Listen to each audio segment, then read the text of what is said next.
Canon Films, the home of high-powered, high-voltage motion picture entertainment. With the screen's biggest spectacles, brightest stars, and boldest lineup of explosive entertainment. We're taking motion picture excitement over the edge and your box office over the top. Welcome to That's Canon, where we talk about the Canon Film Library and other similar films. Let's go ahead and take a quick moment to introduce ourselves. I'm Phil. And I'm Greg. So, Greg, this was kind of one of those things where I'm sitting around at my house and I go, I'm super bored. There's a quarantine going on. What can I possibly do? And I look at my wife and I go, I'm going to start a podcast, which she's heard this plenty of times before, but we're actually doing it this time. Oh, it's amazing. I can only imagine how many quarantine projects have failed in the actual getting started phase. So yeah. We've made a major milestone. Exactly. The motivation dies quickly, and this will encapsulate a couple things that we're missing during this quarantine. One, watching new movies. There's not too many new movies coming out right now. So right, there's a dearth of quality content. Well, quality. There's dearth of content. There's a dearth of content. Yeah, there's new stuff coming out, but who knows if we actually want to see it. Yeah, exactly. And two is just, kind of talking about movies. We used to go to the Alamo Draft House pretty regularly and have conversations about movies that we watched. And I think talking with my wife, that's probably like the biggest thing that I miss in the before times was being able to go to the movies. I mean, we had just gotten that Alamo season pass, which they just kind of like brought out a beta right around when COVID hit. And I think I maybe used it twice in that time, in the time before it came out. And we actually had to we're not showing movies anymore. Bye. So it's super disappointing, but yeah, I remember it was probably like a year or year and a half when we were doing the midweek, they would do that Video Vortex series where they would show, movies of the Canon, quality level, I'll say. Yes. And that was always a good time. I mean, a way to kind of blow off steam during the week. And yeah, I definitely missed that. I think that's saying something way too nice for those movies at some points that they're Canon quality. And I think this is definitely one of those moments where, we're both big movie fans, and it seems that there is this era in which we both have missed some quality films, quality being, a operative word there, where it could or could not actually be quality, right? There's sometimes where you say a movie and I'm like, I have no idea what you're talking about. And then I'll say hey, have you ever seen this one? And you just kind of gave me a blank stare. So yeah, that's more common than not. I mean, I'm a notoriously late bloomer when it comes to my film buffery. There's quite a few what you probably consider classics that I have still not seen. I mean, I saw Psycho for the first time last October. I'll just put it that way. So, I mean, and you also aren't the biggest fan of Fright Night. I'll never let you So we could probably just one. End this podcast right now. And that's Canon. No, that movie's definitely not for everyone. But I mean, this is going to be good. We're going to see a lot of films, I think, that both of us haven't seen, and then there'll be the spattering of films here and there where I think we'll be shocked that it's a Canon film and that we actually have seen it. Yeah, that was definitely, so I mean, in doing kind of a little bit of the research, my own research on this, like I said, there's a lot that I haven't seen, and I kind of did a quick skim through, and there's quite a few that most of their catalog I have not even seen ever, but I was surprised at how many there were. Well, they're not that many, but there were a couple in there that realized that I had seen and didn't know that they were Canon films. So I think that'll be a kind of a cool surprise as we go through the catalog. Diamonds in the rough for sure. Kind of give a little Canon history here. According to the Wikipedia that I read, it's classified into 3 different eras of Canon. One of them we're pretty much going to skip a good majority of.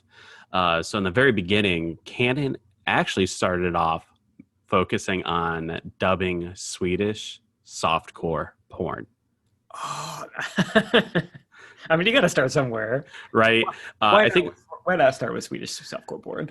what was really weird is there's only one in my research that you could actually buy, and it was called Inga. I watched the trailer for it. It's not something that I want to subject either of us to. I watched the trailer, and that's as far as I got. The movie, from what I understand, is Inga gets adopted by a family, and then they use her to pay off their debts by. Oh my god! Yeah, exactly. We don't. And we can all speculate as to what you mean by quote use her unquote.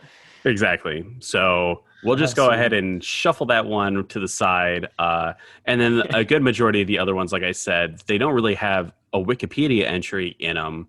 And Google searching it, it's a VHS tape, which we live in 2020, and we don't have a VHS player. No, I feel like the fact that you don't have a Wikipedia entry for a movie is already you're not off to a great start in terms of Exactly. Modernity. So once the 70s rolled around, that's when they moved away from Swedish softcore pornography, and they actually started making real films. And we're going to kind of start in that 1970 era and move forward. Now, the height of canon is when you hit 1979. So between 1970 and 1979, we're going to kind of see some films that don't really represent canon, but are the very early formation of canon. And you'll actually be interested in hearing that a lot of those movies were actually highly regarded, and they went to Cannes with some of these movies as well. Really? Yeah. And they actually won awards and so accolades and whatnot. The first one that we will watch, called a movie called Joe, was actually, it did win a couple awards, I believe. Oh, no kidding. And was actually seen as a good film. When you think of canon, you don't really think of high quality. You think of action, adventure, the sort of classic B movie genres and tropes. Exactly. So I think between the 70 and 79, we're not going to see too much classic canon. But once 1979 came around, canon was bought by two guys named Golan and Globus. I'm probably saying that other guy's name wrong. And they were from Israel, and they built the film industry over in Israel. They were very influential in getting films made in Israel, so they hit it really big, and then they wanted to come over to Hollywood, and they bought Canon. How much do you think in 1979 they bought Canon for? I'm gonna ballpark and say less than $1 million. It's definitely less than $1 million. It was $500,000, which seems pretty cheap to me. Yeah, I mean, for like a whole production company, and I mean, granted, I'm sure they're like I'm sure they're buying the whole back catalog, and I mean, they're getting that Swedish softcore porn. Yeah, I mean, like, what are they actually getting with that? They walk into the basement of this Canon Films and realize what they purchased for their money, and shit. It would. I would be shocked. I wonder if they knew what they were getting into when were they buying the Canon name? Did they really care about? Yeah, that's a good point. Like, what was their like? You're right. What did they think that they were buying? Did they think they were buying a name? Like, oh, this film Joe actually had some accolades at some international acclaim. Let's just buy the name, trash the back catalog, or vault it, as Disney likes to do, and just kind of start from scratch with our own stuff, but just buy the name and start from there. Maybe, I don't know. Yeah, it seems like they could have probably started something by themselves, but who knows? Maybe canon at that time in 1979 meant something, right? And so they bought it for $500,000, and they started having success making low budget action films. Some of them, like I said, we know of, Death Wish being some of the movies. Mm-hmm. Let's see here. I'm taking a look at the list right now. A lot of Chuck Norris films. I hope you like Chuck Norris. It does seem like he's quite a bit in here.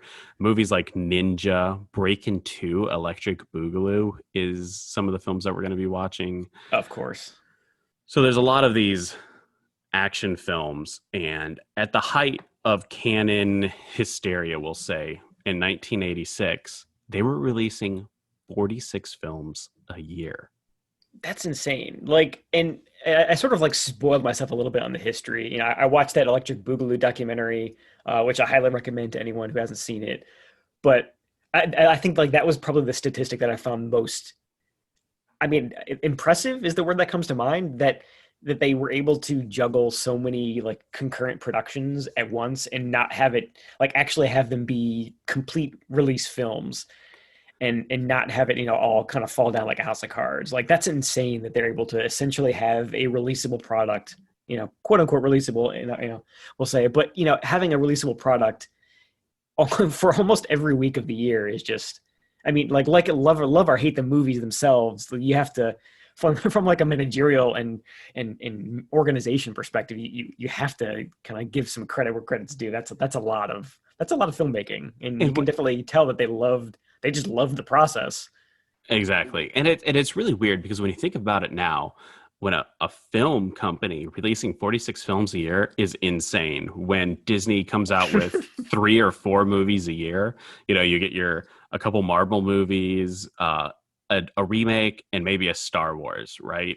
Like Yeah. those are their big films, maybe a couple spatterings of little ones. But for a film company to come out with 46, I don't even think, what's the Asylum? I don't even Asylum, think yeah. Asylum comes out with 46 films a year.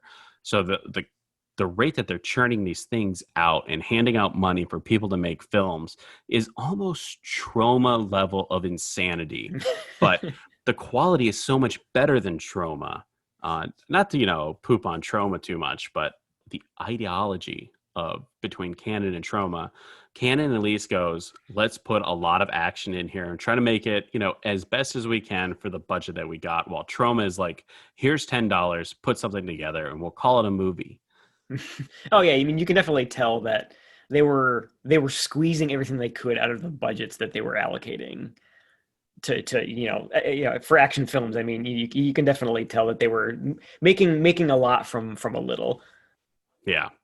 So it'd be definitely interesting to see the evolution of everything. And then by 1989, canon kind of fell into financial issues. A lot of it was brought upon by some big budget movies that were supposed to be hits and turned out to be duds. One of them being Superman 4, The Quest for Peace.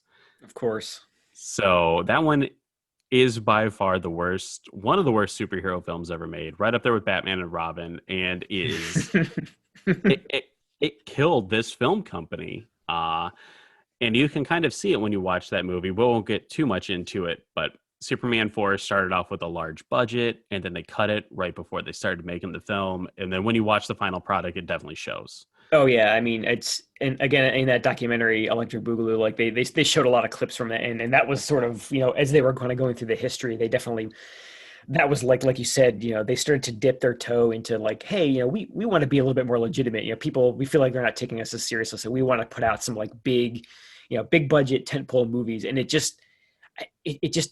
doesn't seem to be in their wheelhouse to do that. And I think that they were sort of like already barely staying afloat with everything else that they had going on. So like you said, you know, they started off with such a huge budget, and then, you know, midway through production on that film, they had major financial difficulties, and they had to cut a lot of corners. And you're right, it definitely shows in the final product. Even the little bits of it that I've seen, it's pretty obvious that it lacks way behind in terms of special effects and the like from everything else being made around then. Are you telling me you've never seen Superman 4, The Quest for Peace? Oh, be prepared to hear that a lot, my friend. There is, Wow. again, I went through the list of canon films that I've actually, like, I can 100% say that I've definitely seen. And I'm sure I'll be missing a couple as we go through the catalog and actually will sit down and watch them. But I found 2 on the Wikipedia list of films produced by Canon during their heyday, like you mentioned. And there are 2 that I can say conclusively that I've definitely seen in my lifetime. Awesome. One is Alien Contamination, which the only reason that I've seen that is because Joe Bob Briggs brought it to his last drive-in show on Shudder. And the other one, which was, this is, I feel like, sets the tone for this whole project, where you're surprised that you've seen canon films when you didn't realize it. The other one that I know I've seen was one called Going Bananas from the late 80s, where, and I'm like stretching memory because this is something that I saw as a kid because I know that we had it on VHS. And it was something that I would like watch when I was homesick from school. That was sort of like the go-to movie that I would watch. And I remember basically nothing about it other than this kid like makes friends with a chimpanzee who's super smart, I think. And that's about it. Like, Oh my God.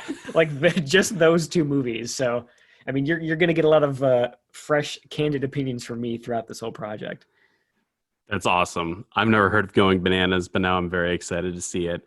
I went through the list as well, and there was a couple films that I associated with canon that turned out to not be canon films, just because, Oh, definitely. sitting at home when I'm, a kid, younger, I'm watching the USA channel, some movie like Kickboxer 2 or 3 comes on. And you just think, okay, it's on USA, it's low budget. This is probably a canon film because they threw $5 at someone and they Yeah, got a whole some kind bunch of of cheesy B movies. movie that you kind of come to associate that, like you said.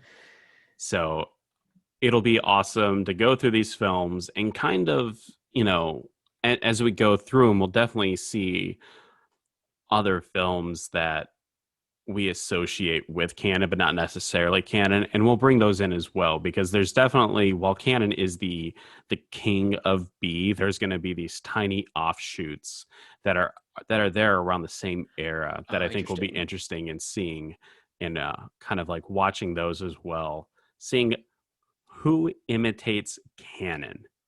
That's a really interesting idea that I hadn't actually considered. Like Right? that there could be copycats, like, oh, like people seeing, I mean, like in the mid 80s before their kind of financial issues kind of brought them down, you know, that's a good point. I mean, like, did anyone try to copy their business model and try to just be like this, okay, we're not going to be churning out, AAA gems for a year. We're just going to go for quantity over quality and just see if we can make that work. That's a good Exactly. point. I mean, I'm sure, like, I mean, I think it was like an open secret, right? How they were kind of like how they were doing things. Like everyone in the industry was impressed or shocked or scared by how many they were putting out. Like, yeah, maybe there were other people who wanted to get a piece of that pie.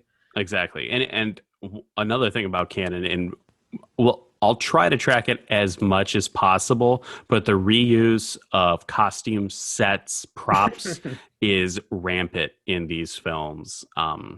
One of their last movies, Cyborg, they actually reuse a lot of the He-Man and the Masters of the Universe No stuff shit. in that film. So that's just like one of the things that we'll definitely be able to see. Probably a lot of reuse of actors as well. Like I said, Chuck Norris and I Right. think Charles Bronson. Charles Bronson. We'll see them a lot Yeah. in these films just because they're going to be cheap and easy to get, in their films.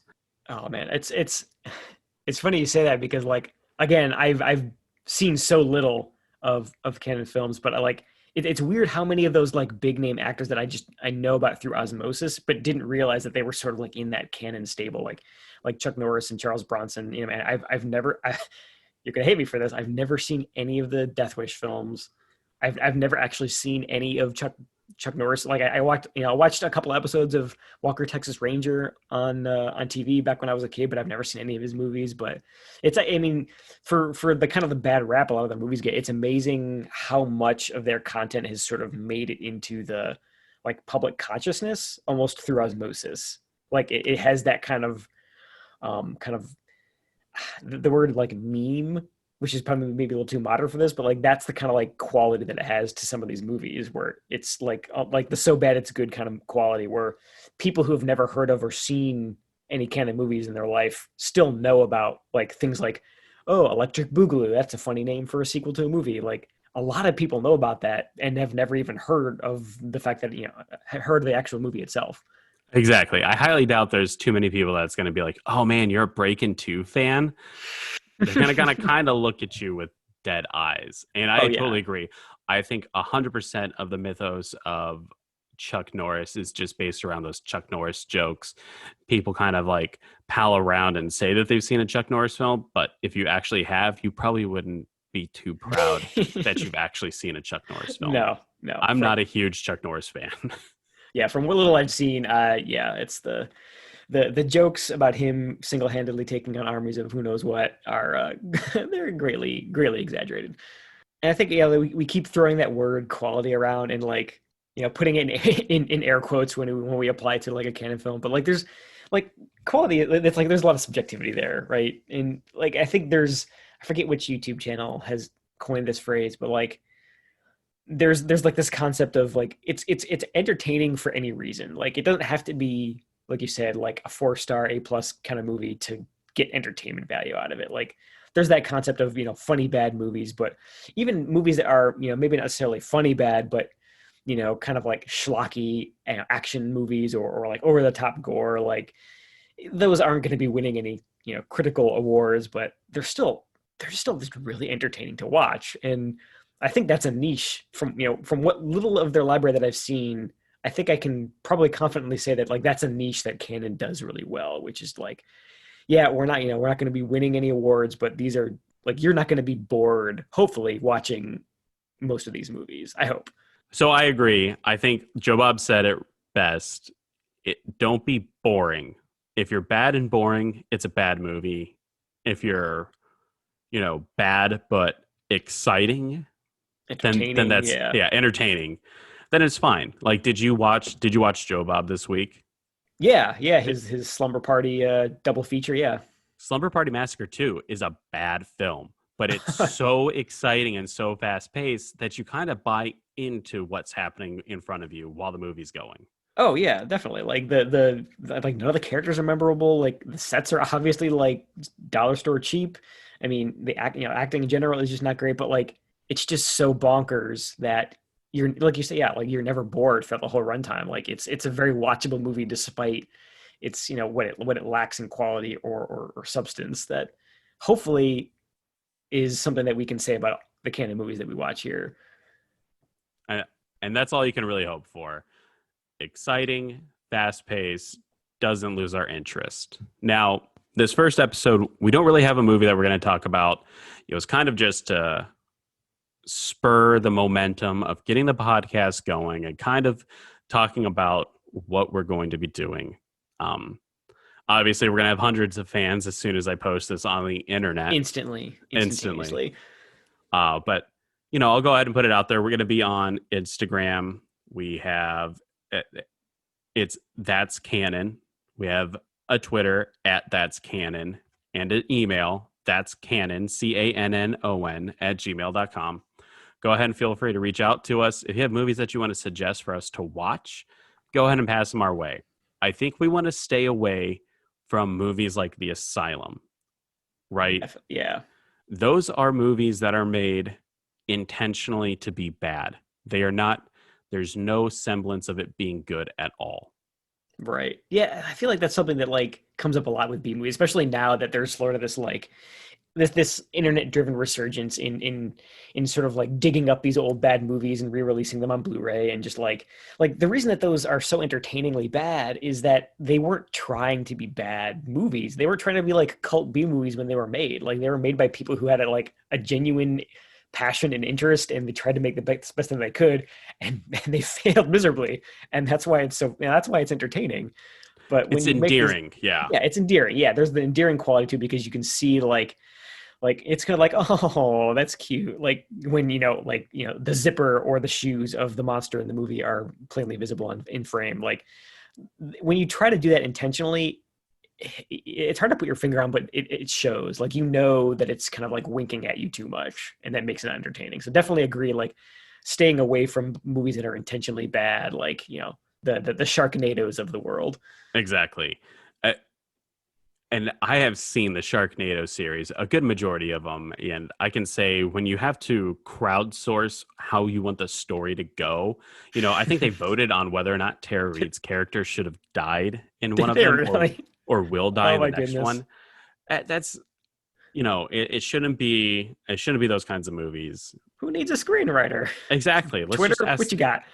You write the next Sharknado for us. These are people who I agree with you. I think they fully believe that they're going to be making this product, that they're going to release something that's of quality, and they were just too blinded by their ambition to see that they couldn't do it. Someone like Ed Wood. Ed Wood made tons of bad movies, but by God, he thought he was actually making gold. Oh yeah, like the next one that's going to be the hit. You know, just got to keep, just kind of keep trucking. The next one's going to be it. It's going to be my big break. And yeah, they just like these people who have like, yeah, they keep their head down and they keep making content. They keep producing movies, and it's all gold, for us to discover later. Exactly. So hopefully we do find some gold in this mine shaft of mediocrity. I'm sure there's going to be movies that at the end of all of this, years from now, we're going to be looking at each other and going, we found 10 solid movies. I'd have a catalog of what, like 150, 200 at least. I think it was 200, because when I first came up with the idea, I kind of listed all the movies out, and I was like, what is the length of the podcast? What's the duration that this thing could go if we went all the way? Because if it's a small library, then the podcast is over early. Well, see you later. COVID's gone. Exactly. We're going outside again. So we have over 200 movies.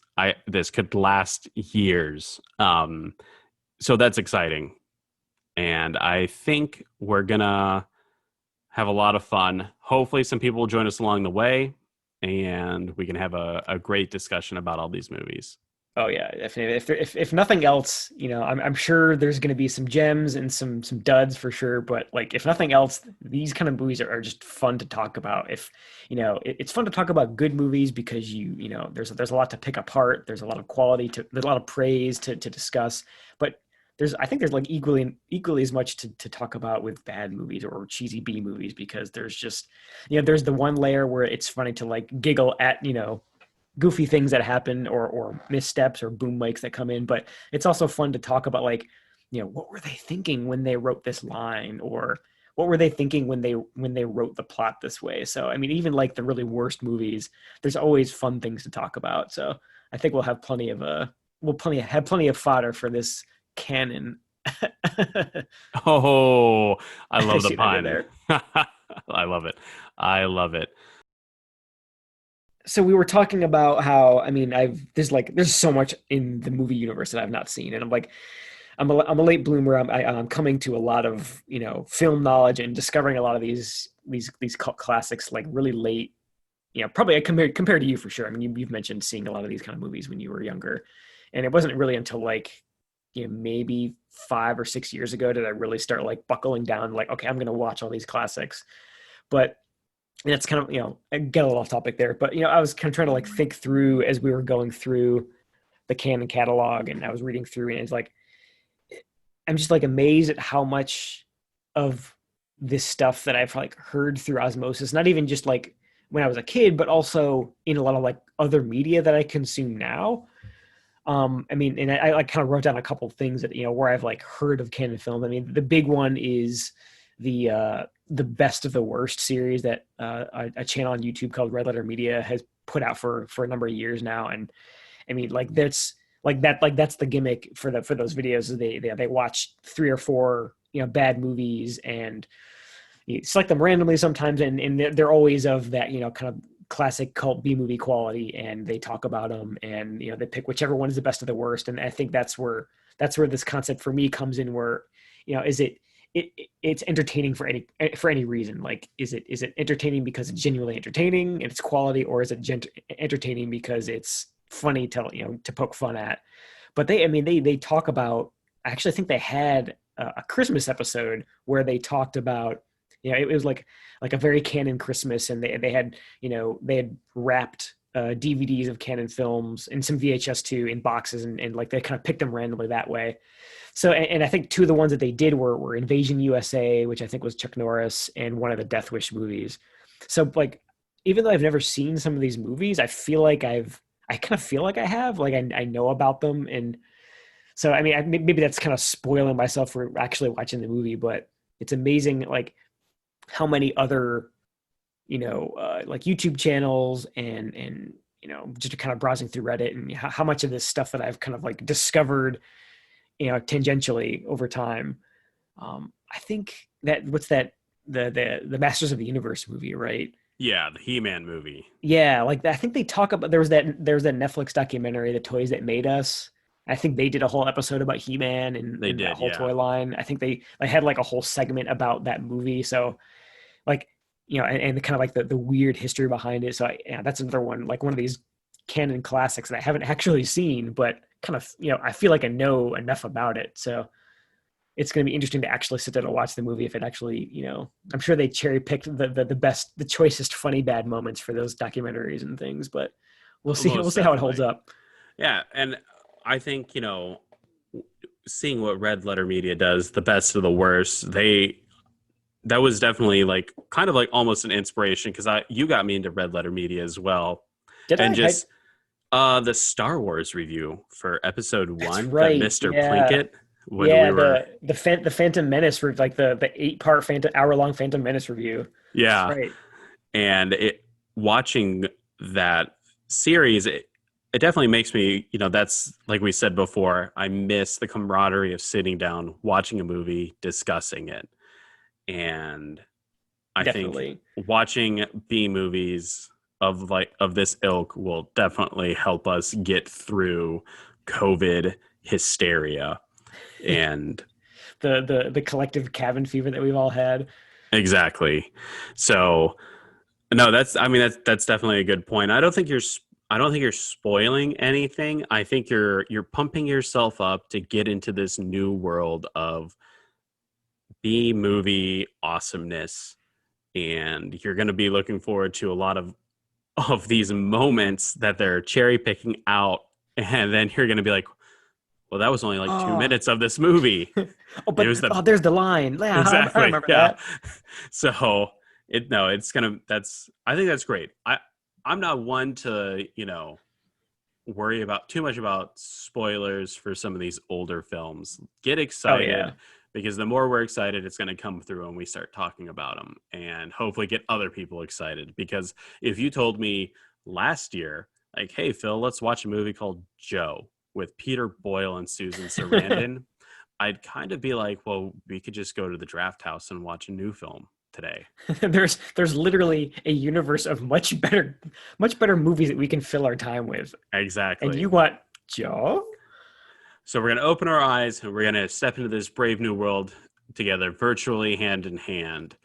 And, hopefully some good stuff jumps out at us.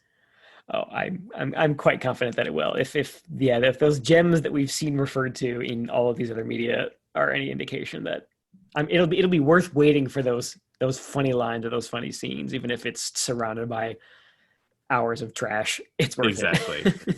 So now, again, the early stuff for canon, a lot of softcore stuff, but there is still a spattering in the mid 70s of like sexploitation films, and they don't really they're not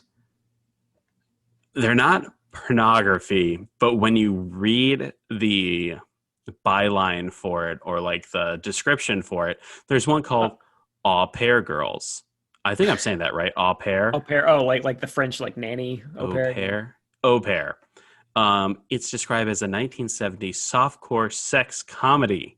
Oh, sex. I mean, yeah, like you know, reading that byline and even the title, like you know what the draw is. Like Exactly. it's an excuse for men, teenagers to go to the theater and see what is essentially porn, but be able to come home and not say that it was porn. There's another one though, and I've heard Joe Bob talk about this one, and I think it was at the speaking engagement that we went to with him, and That's it's right. Yeah. called Gas Pump Girls, and that's from Girls. 1979, and it essentially has like the same thing where it's like a bunch of women or they pump gas and they'll I'm picturing like just women in Daisy Dukes with like having gasoline fights from Zoolander, and I know that that's not in the movie, but that's what how I'm picturing. great would it be if we didn't realize that was a callback to Gas Pump To Gas Girls? Pump Girls. Well done, Ben Stiller. You know your shit. But you're not wrong, because the poster is 4 women in Daisy Dukes, and one of them is holding the pump for the gas. See, we don't even need to watch these movies. Our imagination does the work for us. Exactly. We know what we're getting into just from the title. I don't think it's the surface, or it's not deep, right? It's only surface level with some of these. So So when did Joe come out again? 1970. 19. Oh, so that was very early. So it sounds like that was still in the midst of all of their like they were still doing the Swedish softcore porn dubbing at that point. Yeah, they were kind of like that starts the transition from these dubbed films into actual movies. And Joe is that first one where they're like, "Hey, we made a real movie and we should probably show it." And then people liked it.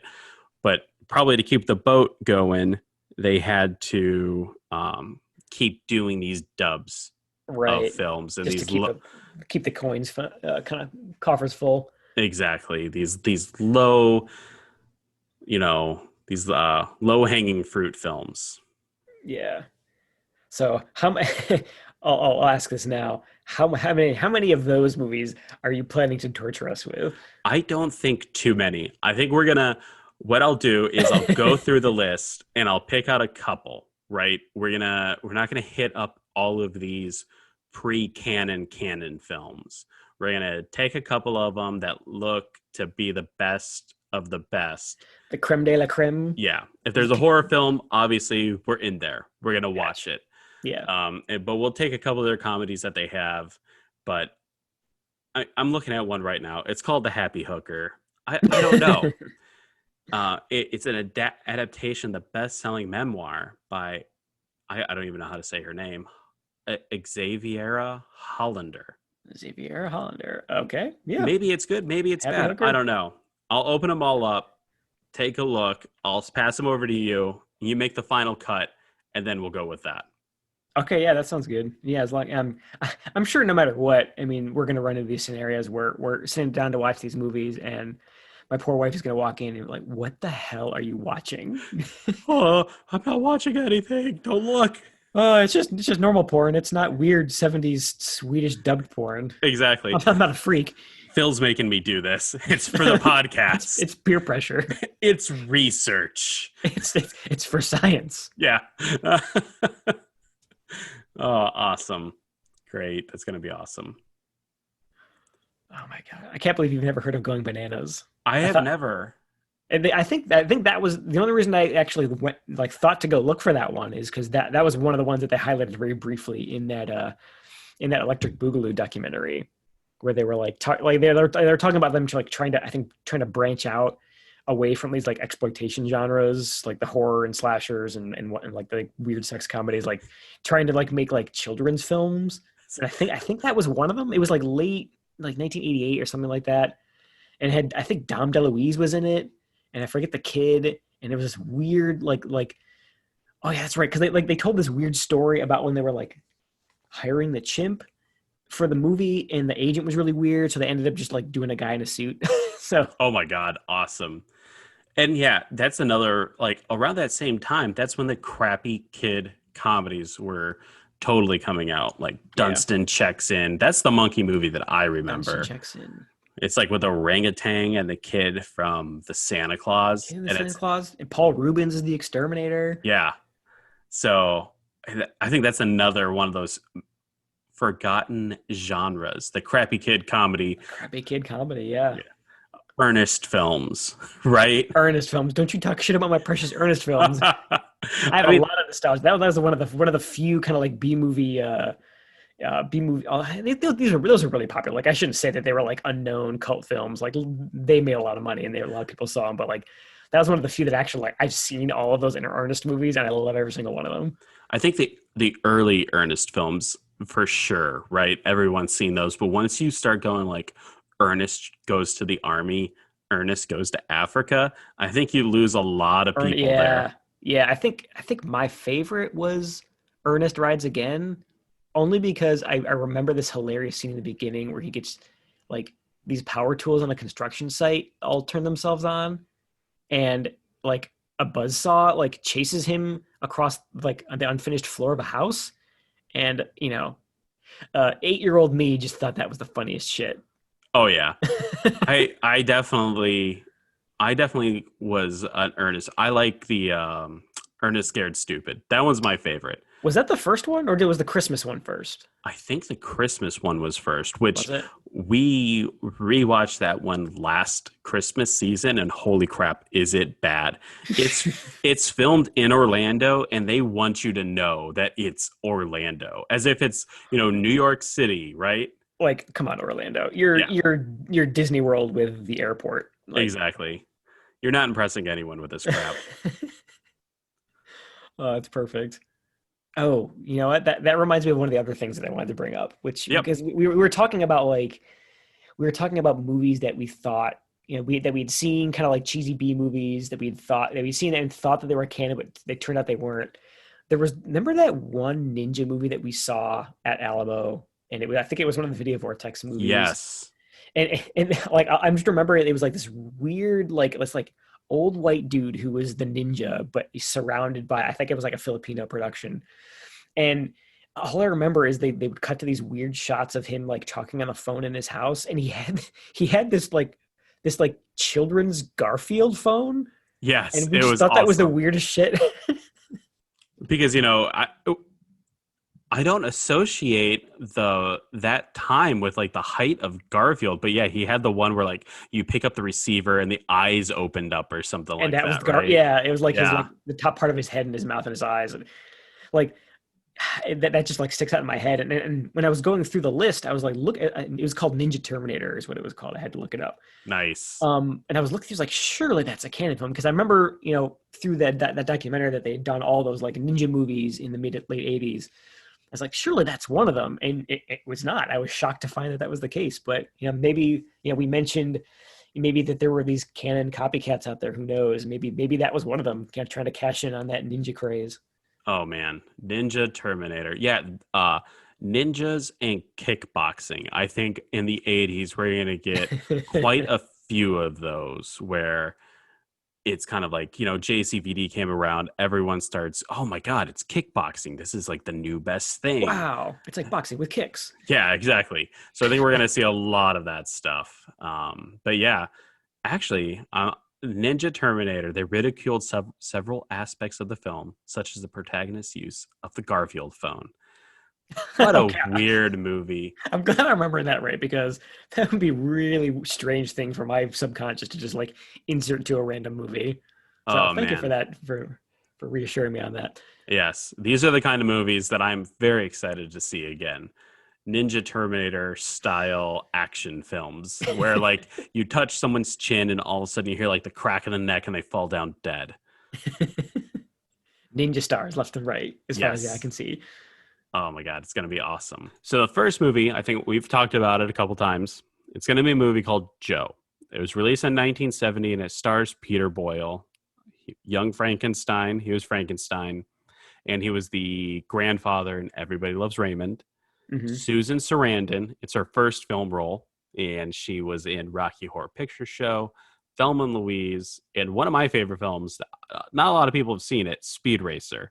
I'm not kidding. This is no sarcasm. The movie is really good, and And you all forgot to watch it. this is not the first time you've mentioned Speed Racer to me, so I I believe that you think it's much better than it probably is. It's every once in a while, I think to myself, was Speed Racer actually bad? And then I'll sit down and watch it, and I'll be like, no, No, everyone this else is is good. wrong. Yeah. I'm like Seymour Skinner there. Yes. No, everyone No, it's else the is children who are wrong. wrong. Perfect. The director is John Alvidson, who he directed Rocky, which won an Oscar, and he directed That's all the crazy. Karate Kid films. Exactly. To see, and it happens a lot, what's his, I can't think of his name right now. He made the Guardians of the Galaxy films. James Gunn. He started off in trauma. So there are definitely Oh people shit. who start off in shit and come out smelling like a rose. That's a good. I mean, that's a really good point, because like when you're producing, would you say like 40 something at their peak movies a year? Like, I mean, you need directors, right, for Yeah. each of these projects, and I'll be curious to know and discover as we go along, like how many directors. I mean, we know that there's plenty of actors who got their start in canon films, but I'd be curious to know like how many people behind the camera got their start making these kinds of movies, either for Canon or like a similar company, who are now like have gone on to major critical acclaim, and they're names that we would all recognize as making great movies. Which of them started out making, the Death Wishes and the Chuck Norris films of the world? That's going to be really interesting to discover. And then the poor guy who never broke out, but was like a Canon director hired gun. Like, hey, we got this movie coming down the pike. Who are we gonna hire? There's no Oh, script. There's only a poster. Get it done. You've got 2 weeks. here. Okay, Greg. Here's $200. You got Charles Bronson over there. Give him a gun. Have him shoot at the camera, and you're golden. Exactly. That's Death Wish 5. Wish harder. Um, so that's going to be the first one that we watch. Now it is available on Amazon Prime, so you can go out and watch it in quotes for free, because you are paying for that service. None of this stuff is free. Freemium, right? Mm-hmm. So, and a lot of these, doing some pre-research, a lot of these early films are on Amazon Prime. I think it's because Amazon buys a package of movies and they throw in a couple spattering of Canon films that come in at the end. So some of these early get that ones, content out there. Exactly. We're definitely going to be able to see. That's good. The one thing before I forget, the one thing I wanted to mention that, so I'm notorious for this, for not remembering actors' names necessarily, but like recognizing them from other things that I've seen. The main actor in Joe, what was his name again? Peter Boyle. Peter Boyle. You know how I know him? He was in an episode of The X-Files. So wait, you remember Peter Boyle from The X-Files and not Young Frankenstein? That is incorrect. Yeah. Wow. Who was he in X-Files? What did he do? It was a character where, it's kind of one of those kind of tongue-in-cheek X-Files episodes that they started making later on as they went. And it was an episode where they were solving crimes and they were interacting with a lot of these like fake psychics who were supposedly like leading the cops to, where this murderer was and where he was going to act next and who he was going to off in that episode. And this character, he plays a legitimate psychic, but he's super understated and he's almost like ashamed of it, and he doesn't believe him. And at the end, I think the really kind of like the cool thing about the episode is he like sees through the eyes, or I could be missing this. I think he like sees through the eyes of the killer or something. But at the last thing that happens in the episode is he sees himself. He sees his own death, and he just like, he knows he can't do anything to get around it, and he kind of like welcomes it with open arms. And it was like a really cool episode and a really cool, weird character that he did really well. And I mean, it was clearly memorable enough that, that's like the thing that I remember him from personally, not any of his more, mainstream things like, Young Frankenstein or Everybody Loves Raymond. So I have a feeling this will be happening a lot as we watch these movies. He couldn't do anything about it. If you saw your death coming, like let's say the next day you're like, oh, I foresee myself having a heart attack and I'm going to die. Don't you think you'd be like, I'm just going to start stabbing myself right now? Like, now you're not my future. Take that fate. Yeah. I'd probably rather go with a heart attack than stabbing myself. But if I had to really, give the finger to whatever kind of weird psychic, projection that I had, I definitely try to do something about it. I mean, I feel like, I think the whole premise in that episode was like the things that people tried to do to get around it ultimately like ended up making it come true anyway. So exactly. But I'd still try. He doesn't die. Then he's in the hospital bed, has a heart attack, and dies. Like It's like the time machine thing. You can't change what's going to happen, so you might as well just let it go. It'll always find a way to, Terminator, Judgment Day is always there. It just gets pushed down a couple years. Yeah, right? exactly. It's inevitable. Now that you said that, now that you say that you're bad at remembering actors, do you know who Susan Sarandon is, right? Yes, okay. I do. All right. What movie role do you associate her with? Nothing is actually jumping to mind. I know the name and I know what she looks like. Nothing is jumping to mind. You have to give me a minute or two to think about that one. Oh, wow. See, Susan Sarandon, I think she's popular. Obviously, she's won Oscars, but it's one of those actresses where you don't have like that immediate role that you truly associate her with. Like she was in a movie with, I can't forget what it was called. It was with Edward Norton, and she was like his lawyer. Dead Man Walking, I believe, is what it was called. Dead Man Walking. I don't think I've seen it. It was a super popular film, but I think And I agree. When you think of Susan Sarandon, you kind of just think about her. Don't really associate her with any one individual role. I mean, I could definitely like picture her face, like what she looks like, and I know I've seen her in things. I just, yeah, that's you put me on the spot. It's like nothing. It's weird. Nothing's coming to mind. Exactly. You say Tobey Maguire, you think Spider-Man. Yeah, exactly. Robert Downey Jr.'s Iron Man. At least for me, Bill Murray is Peter Venkman. But who is Susan Sarandon? And I think that's what we're going to get into next week with Joe. We will go into the deep psyche of Susan Sarandon. I'll go into her IMDb, pull out some nuggets of truth, and we'll get to the bottom of this mystery. And I will forever know Susan Sarandon as the who's a what's it from Joe. Exactly. You're welcome, Susan Sarandon. I know this is what you want to be. Everyone always wants to be remembered by their first film role. So we're digging it back up. Perfect. Just like what's her name? Jennifer Aniston. Wasn't her first film Leprechaun? Leprechaun. Talk about films of the canon ilk. Leprechaun. Oh, awesome. We definitely need to watch at least the first Leprechaun eventually. I love that movie. Perfect. All right. Well, we're going to go ahead. We're going to end the episode there. Again, join us next week when we review Joe. And remember, since we said it, that's canon. Don't it make you want to go to war once more? What the hell for? The Cannon Releasing Corporation would like you to meet Joe. Money don't mean nothing to them. Motorcycles, marijuana. You got love, you don't need this stuff. How do they fall in love? A hippie pimp. Lone Ranger. Cowboys and Indians. Hopalong Cassidy. What he likes is to have A little on the side once in a while. I'll drink to that. Screwing and grooving. Joe, do me a favor. Give us all a break. Hey, Joe, don't it make you want to go to war?